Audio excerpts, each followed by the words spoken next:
네, 법원 휴정기가 끝난 오늘 윤석열 전 대통령의 내란 우두머리 혐의 재판이 다시 열립니다. 윤 전 대통령은 이번에도 출석하지 않을 것으로 보이는데요. 현장에 나가 있는 취재기자 연결해 보겠습니다. 김혜린 기자 나와주시죠.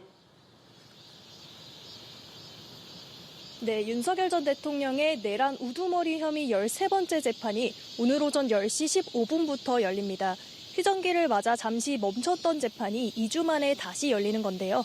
다만 오늘 재판도 윤 전 대통령이 출석하지 않은 채 진행될 것으로 보입니다. 윤 전 대통령은 지난 7월 재구속된 이후 세 차례 연속 법정에 모습을 드러내지 않았습니다. 건강 악화로 재판에 출석할 수 없고 내란 특검의 공소유지에 문제가 있다고 주장하고 있는데요. 앞선 재판들은 기일 후의 증거조사 방식으로 증인신문이 이뤄졌고 오늘도 윤 전 대통령 없이 걸석 재판으로 진행될 것으로 보입니다. 내란 특검은 윤 전 대통령이 재판에 강제로 출석하도록 구인영장을 발부해야 한다는 입장입니다. 재판부도 지난 기일 출석 거부 조사 절차에 들어가겠다고 밝혔습니다. 교도소 측에 윤 전 대통령의 건강 상태와 구인 가능 여부를 확인하겠다며 강제 구인 검토를 예고한 건데요. 다만 앞서 윤 전 대통령이 특검 소환과 체포영장 집행에 모두 완강히 저항했던 만큼 현실적으로 강제 구인이 어렵다고 보고 걸석 재판 형태로 진행할 수도 있습니다. 오늘 결론을 내릴 것으로 보이는 가운데 재판에선 9.3의 전 육군 기갑 여단장과 김영권 방첩사 방첩부대장에 대한 증인신문이 이뤄질 예정입니다.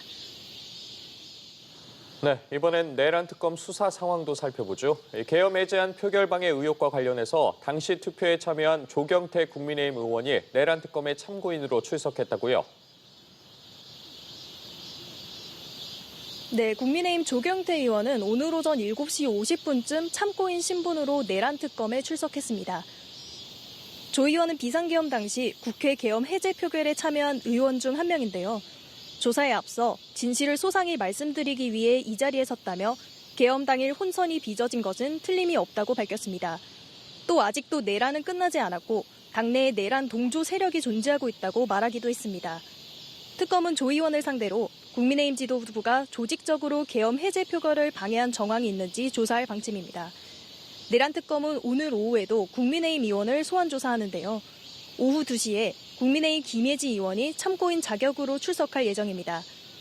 순직해병 특검은 오전 9시 30분부터 임성근 전 해병대 1사단장에 대한 3차 피의자 조사를 진행합니다.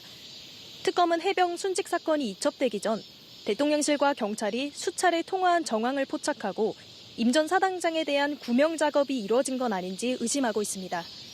지금까지 서울중앙지법에서 전해드렸습니다.